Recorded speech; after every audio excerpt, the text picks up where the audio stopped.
Have you ever wanted to make a plague doctor in Gacha Club, but don't know how? Well, here's a tutorial.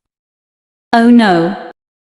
First you want to maquette skin color and outline the same color. Then get bottom accessory 105 and make it the color of the skin. Adjust to hide ears. Now, get top accessory 217 and adjust it to look like a beak.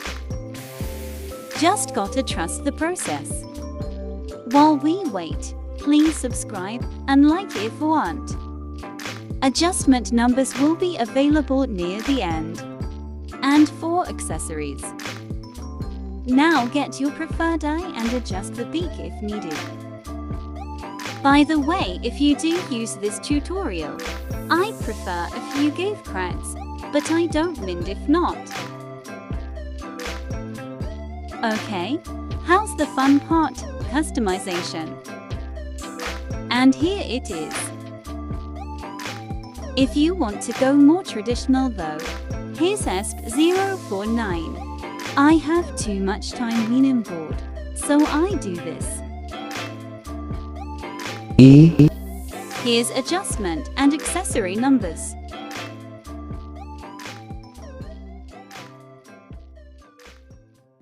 And that's how you make a plague doctor. Is 049 gone? Yep, he's gone. Hey.